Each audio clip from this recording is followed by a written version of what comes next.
Hello दोस्तों, आज के क्लास में हम लोग यूपी डीएलएड प्रथम सेमेस्टर के बाल विकास एवं सीखने की प्रक्रिया विषय के वर्ष 2023, 22, 19, 18, 17 और 16 के सभी बहुविकल्पी प्रश्नों को पढ़ेंगे। बाल विकास 2 घंटे का पेपर होता है जिसमें 40 प्रश्न पूछे जाते हैं। उन 40 प्रश्नों में 15 बहुविकल्पी, 15 अति लघु उत्तरीय और 10 लघु उत्तरीय प्रश्न पूछे जाते हैं। तो सभी वर्षों के जो शुरू के 15 बहुविकल्पी प्रश्न होते हैं उन सबको हम लोग एक ही क्लास में पढ़ेंगे। तो आइए आज का क्लास शुरू करते हैं। 2023 के बहुविकल्पी प्रश्न है। उसका पहला प्रश्न है, केंद्रीय प्रवृत्ति का मापक नहीं है। ऑप्शन ए है मध्यमान, बी है मध्यांक, सी है प्रसार और डी है यानी 2 है बहुलक। तो इसका ऑप्शन सही उत्तर है प्रसार। प्रसार जो है केंद्रीय प्रवृत्ति के माप में नहीं आता है, बाकी सब आते हैं। प्रश्न संख्या दूसरा है, थॉर्नडाइक ने सीखने के संबंधित मुख्य कितने सिद्धांतों का प्रतिपादन दिया।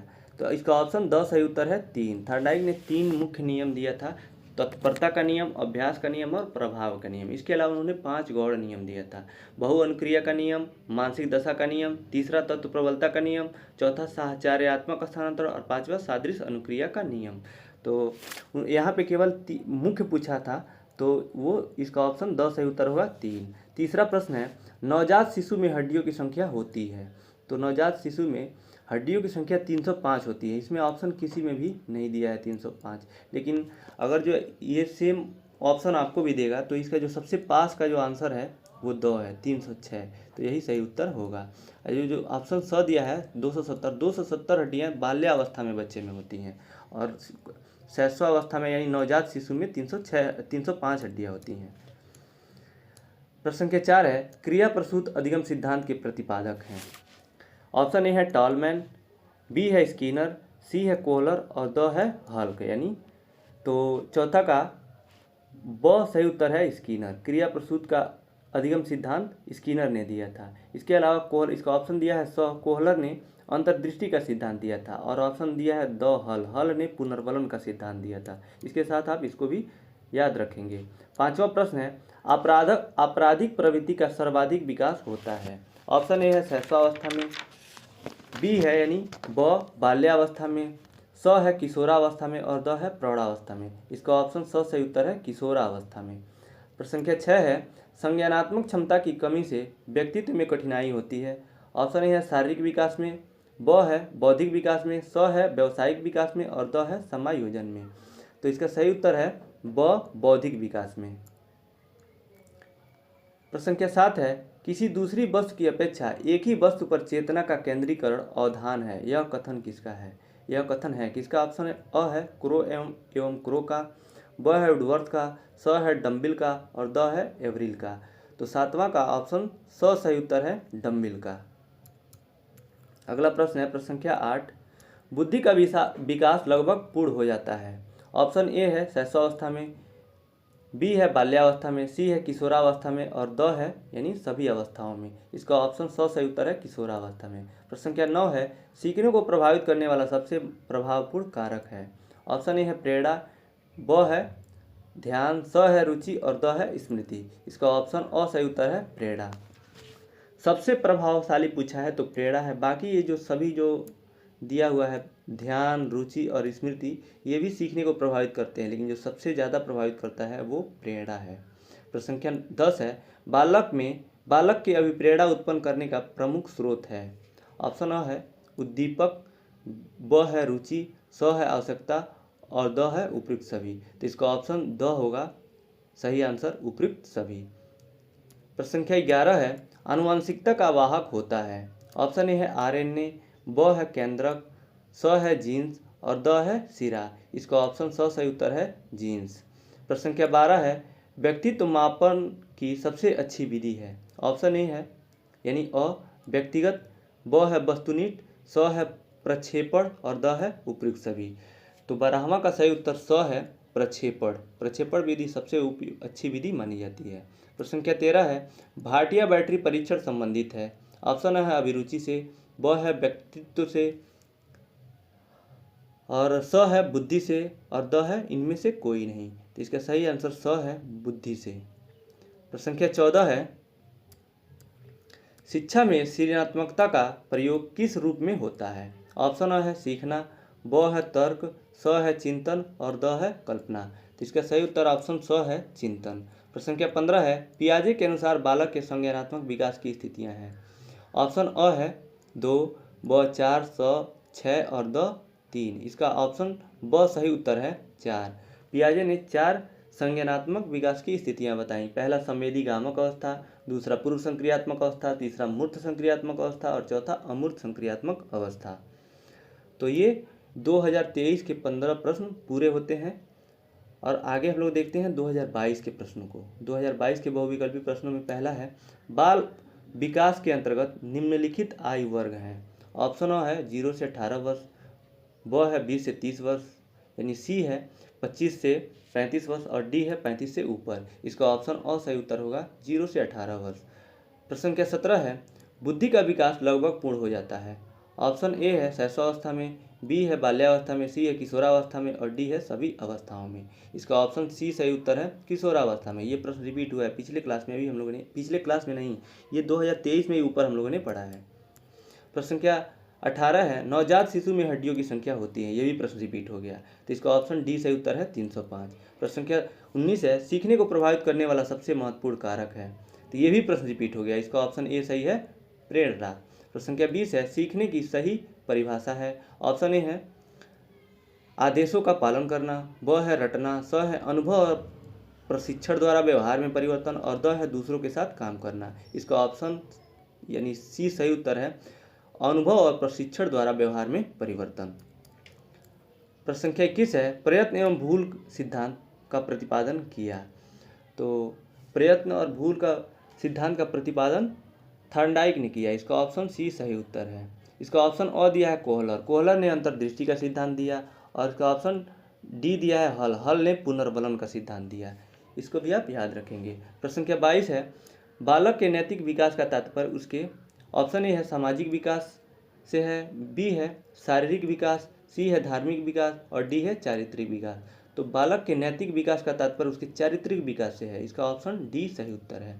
प्रश्न संख्या 23 है, निम्न में कौन सा प्रकार मनोवैज्ञानिक है। ऑप्शन ए है बहिर्मुखी, बी है सैद्धांतिक, सी है भक्तिहीन, डी है राजनीतिक। इसका ऑप्शन ए सही उत्तर है बहिर्मुखी।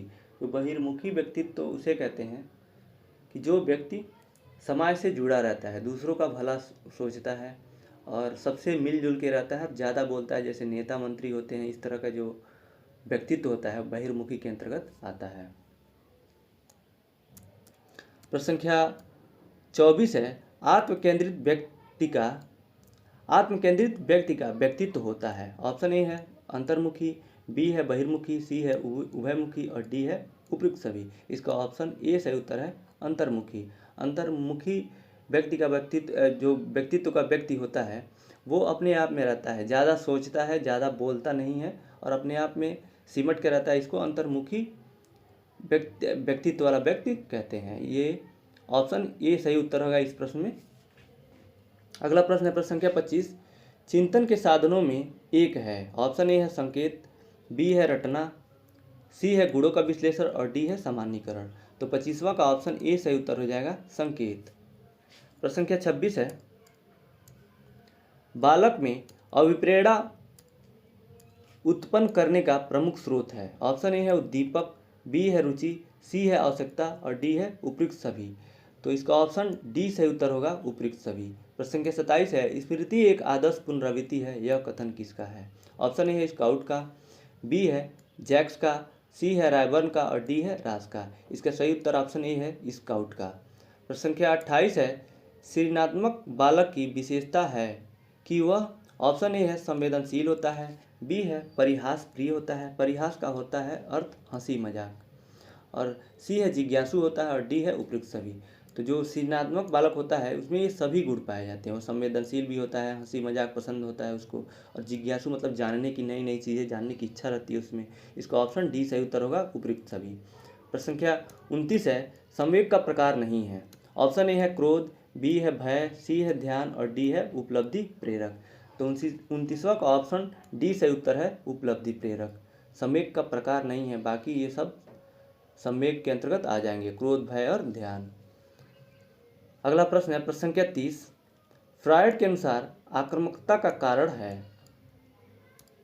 ऑप्शन ए है उच्च अधिगम, बी है उद्दोलन, उद्दोलन का अर्थ होता है निराशा, सी है जिज्ञासा और डी है उपलब्धि प्रेरक। इसका ऑप्शन बी सही उत्तर होता है उद्दोलन यानी निराशा। निराशा जो होता है फ्रॉइड के अनुसार आक्रामकता का कारण होता है। प्रश्न संख्या 31 है जो कि 2019 का पहला बहुविकल्पी प्रश्न है। जिस प्रकार शारीरिक विकास के लिए भोजन का महत्व है उसी प्रकार सामाजिक विकास के लिए शिक्षा का यह कथन है, यानी कथन है किसका है? ऑप्शन ए है स्किनर का, बी है ड्यूई का और सी है वुडवर्थ का और डी है अरस्तु का। तो इसका सही उत्तर बी है ड्यूई का, यानी जॉन ड्यूई का ये स्टेटमेंट है। प्रश्न संख्या 32 है विकास को प्रभावित करने वाले कारक हैं। ऑप्शन ए है बुद्धि, बी है यौन, सी है अंतःस्रावी ग्रंथियाँ और डी है उपयुक्त सभी। तो विकास को ये सभी प्रभावित करते हैं। इसका ऑप्शन डी सही उत्तर होगा उपयुक्त सभी। प्रश्न संख्या 33 है टोली की आयु कहते हैं। ऑप्शन ए है किशोरावस्था को, बी है बाल्यावस्था को, सी है शैशवावस्था को और डी है युवावस्था को। इसका ऑप्शन बी सही उत्तर है बाल्यावस्था को। प्रश्न संख्या 34 है मनुष्य को जो कुछ बनना होता है वह प्रारंभ के 4-5 वर्षों में ही बन जाता है, यह कथन है। यह कथन किसका है? ऑप्शन ए है फ्रायड का, बी है क्रो एंड क्रो का, सी है हरलाक का और डी है थार्नडाइक का। इसका ऑप्शन ए सही उत्तर है फ्रायड का। प्रश्न संख्या 35 है बालक में शिक्षा का क्या स्वरूप होना चाहिए? ऑप्शन ए है खेल कूद की छूट बिल्कुल नहीं दी जानी चाहिए, नहीं ये नहीं हो सकता। बी है खेलों एवं रचनात्मक कार्यों के माध्यम से शिक्षा दी जानी चाहिए, हो सकता है ये।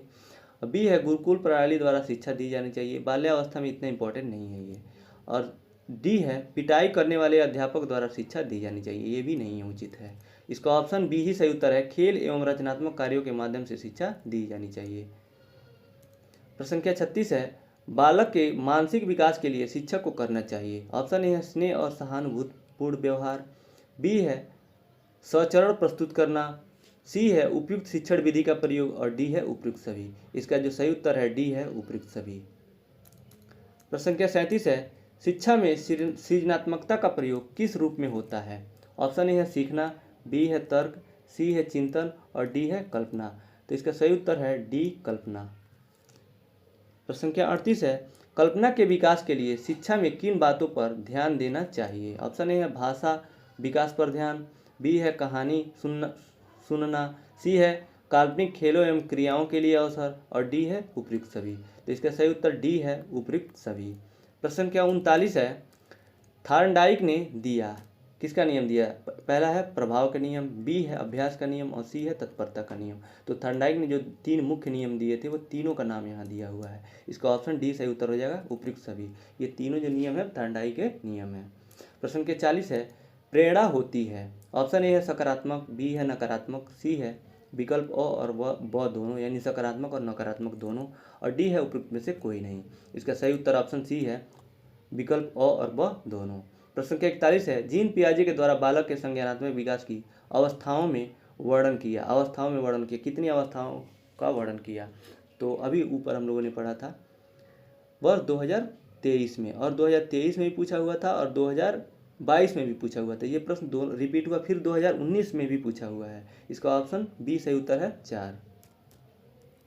प्रश्न संख्या 42 है अधिगम स्थानांतरण के सिद्धांत हैं। ऑप्शन ए है मानसिक शक्तियों का सिद्धांत, बी है समान तत्वों का सिद्धांत, सी है सामान्यीकरण का सिद्धांत और डी है उपयुक्त सभी। तो 42 का सही उत्तर डी है उपयुक्त सभी। प्रश्न संख्या 43 है वह प्रेरक जिन्हें व्यक्ति अपने प्रयासों से प्राप्त करता है कहलाता है। ऑप्शन ए है अर्जित प्रेरक, बी है जागृत प्रेरक, सी है निर्देशित प्रेरक और डी है व्यवहार को परिचालित प्रेरक। इसका ऑप्शन ए सही उत्तर है अर्जित प्रेरक। जो अपने प्रयासों से बच्चा या बालक सीखता है उसको अर्जित प्रेरक कहते हैं। अगला प्रश्न है प्रश्न के 44 स्मृति सीखी हुई वस्तु का सीधा उपयोग है, यह कथन है। ऑप्शन ए है वुडवर्थ का, बी है मैकडूगल का, सी है स्किनर का और डी है रास का। तो इसका सही उत्तर ए है वुडवर्थ का। वुडवर्थ का ये बहुत महत्वपूर्ण कथन है जो कि ये यूपी टेट और सुपर टेट में भी ये पूछता है और सी टेट में भी पूछता है। तो बाल विकास के जितने भी प्रश्न हैं आपको ये जब आप सी टेट के प्रीवियस ईयर सॉल्व करेंगे तो ये सब उसमें भी आपको मिलेंगे। अगला प्रश्न है प्रश्न संख्या 45 आंकड़ों के प्रकार हैं। ऑप्शन ए है अवर्गीकृत, बी है वर्गीकृत, सी है अवर्गीकृत और वर्गीकृत दोनों, और डी है उपयुक्त में से कोई नहीं। तो आंकड़े दोनों प्रकार के होते हैं, वर्गीकृत भी होते हैं और अवर्गीकृत भी होते हैं। इसका ऑप्शन सी सही उत्तर है, वर्गीकृत और अवर्गीकृत। अगला प्रश्न है प्रश्न संख्या 46, जो कि 2018 का पहला बहुविकल्पी प्रश्न है। किशोरावस्था को गंभीर उथल पुथल की अवस्था कहा जाता है, कहा है, किसने कहा है? तो इसका ऑप्शन ए सही उत्तर है, स्टैनले हॉल ने। प्रश्न संख्या 47 है, मानसिक आयु बटे वास्तविक आयु गुणे 100 सूत्र से मापन किया जाता है, किसका मापन किया जाता है? ऑप्शन ए है अर्जित ज्ञान का, बी बुद्धि लब्धि का, सी आयु का, और डी लंबाई का। इसका ऑप्शन बी सही उत्तर है, बुद्धि लब्धि का। बुद्धि लब्धि का ये सूत्र है, बुद्धि लब्धि ज्ञात करने का, मानसिक आयु बटे वास्तविक आयु गुणे 100। प्रश्न संख्या 48 है, वह मानसिक योग्यता जिसके द्वारा व्यक्ति किसी नवीन रचना को प्रस्तुत करता है कहलाती है। ऑप्शन ए है ज्ञान, बी है योग्यता, सी है सृजनात्मकता, और डी है इनमें से कोई नहीं। तो इसका ऑप्शन सी सही उत्तर है, सृजनात्मकता। प्रश्न संख्या 49 है, शारीरिक रचना, बुद्धि, रुचि, व्यक्तित्व आदि में एक व्यक्ति का दूसरे व्यक्ति से भिन्न होना कहलाता है। ऑप्शन ए है सामूहिक भिन्नता, बी है बौद्धिक भिन्नता, सी है शारीरिक भिन्नता, और डी है व्यक्तिक भिन्नता। तो इसका ऑप्शन डी सही उत्तर है, व्यक्तिक भिन्नता। प्रश्न संख्या 50 है, संज्ञानात्मक क्षमता की कमी से व्यक्तित्व को कठिनाई होती है। ऑप्शन ए है शारीरिक विकास में, बी है बौद्धिक विकास में, सी है व्यावसायिक विकास में, और डी है समायोजन में। तो इसका सही उत्तर है बी, बौद्धिक विकास में। ये भी प्रश्न रिपीट हुआ है। प्रश्न संख्या 51 है, सिगमंड फ्रायड द्वारा प्रतिपादित व्यक्तित्व विकास के सिद्धांत को कहा जाता है, किस नाम से जाना जाता है? यानी ऑप्शन ए है शारीरिक विकास का सिद्धांत, बी है भावात्मक विकास का सिद्धांत, सी है मनोविश्लेषणात्मक सिद्धांत, और डी है ज्ञानात्मक सिद्धांत। तो इसका सही उत्तर सी है, मनोविश्लेषणात्मक सिद्धांत। सिगमंड फ्रायड ने मनोविश्लेषणात्मक सिद्धांत दिया था। प्रश्न संख्या 52 है, परोक्ष वस्तुओं के संबंध में चिंतन कहलाता है। ऑप्शन ए है कल्पना, बी है चिंतन, सी है तर्क, और डी है स्मृति।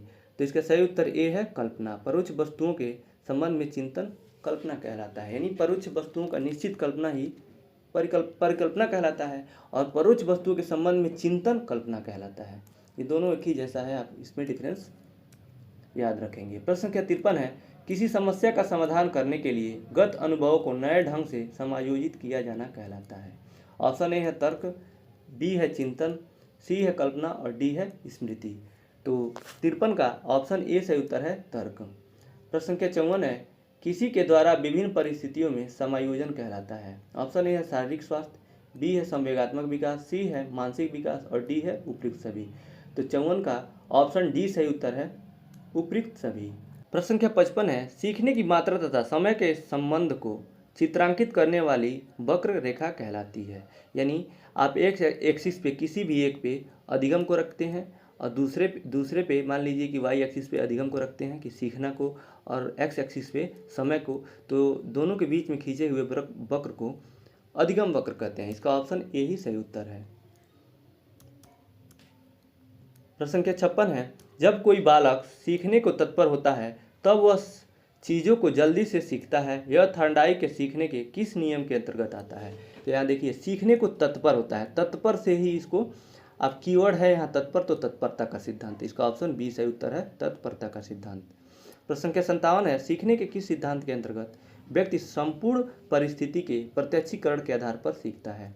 ऑप्शन ए है प्रयत्न और भूल का सिद्धांत, बी है संबद्ध प्रतिक्रिया का सिद्धांत, सी है अनुकरण का सिद्धांत, और डी है अंतर्दृष्टि या सूझ का सिद्धांत। इसका ऑप्शन डी सही उत्तर है, अंतर्दृष्टि या सूझ का सिद्धांत। इसका बाकी आंसर के देखते हैं। ऑप्शन ए दिया है प्रयत्न और भूल का सिद्धांत, प्रयत्न और भूल का सिद्धांत थॉर्नडाइक ने दिया था। बी है संबद्ध प्रतिक्रिया का सिद्धांत, इसको पावलोव ने दिया था, और सी है अनुकरण का सिद्धांत, इसको अरस्तू ने दिया था।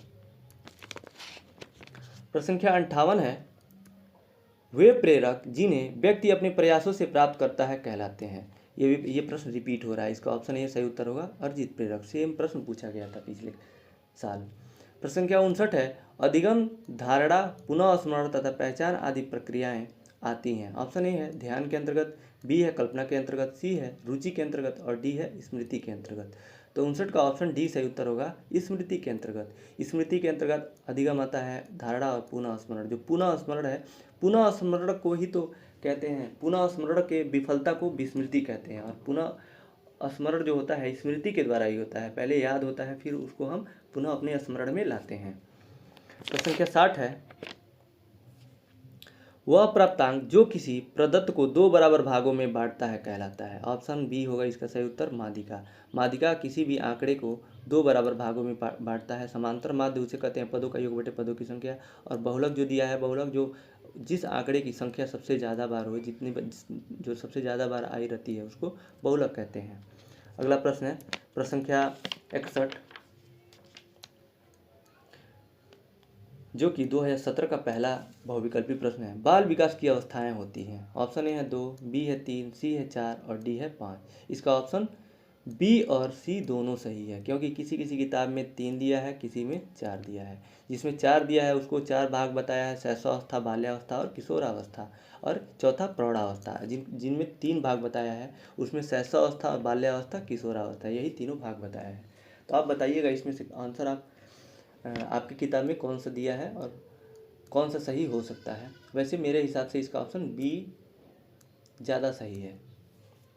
प्रश्न संख्या 62 है, बाल मनोविज्ञान का सर्वाधिक महत्व है। ऑप्शन ए है बाल विकास की दृष्टि से, बी है बाल शिक्षा की दृष्टि से, सी है बाल विकास एवं शिक्षा की दृष्टि से, और डी है बाल समायोजन की दृष्टि से।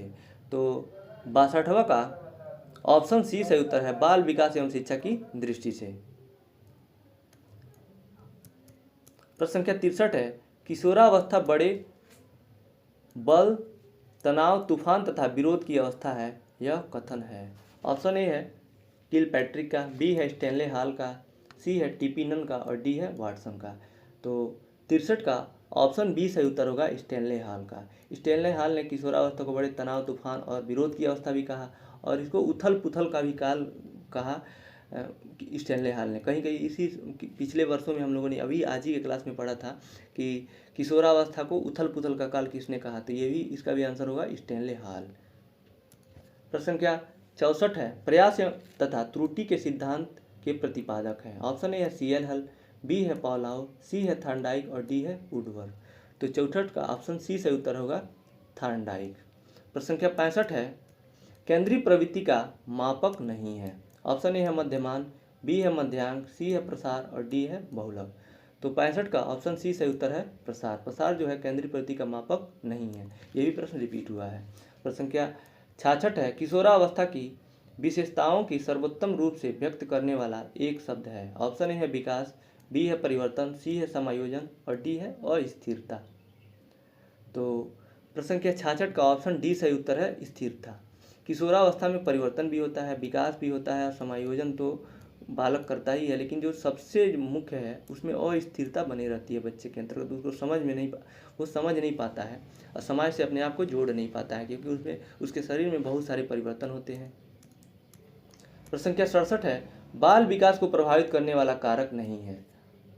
ऑप्शन ए है पोषण, बी है लिंग भेद, सी है संस्कृति और डी है वातावरण। इसका ऑप्शन सी सही उत्तर होगा संस्कृति। प्रश्न संख्या 68 है, अभ्यास और अनुभव के द्वारा व्यवहार में होने वाला परिवर्तन कहलाता है। ऑप्शन ए है अवधान, बी है प्रेरणा, सी है प्रतिकार और डी है अधिगम। तो 68 का ऑप्शन डी सही उत्तर होगा अधिगम।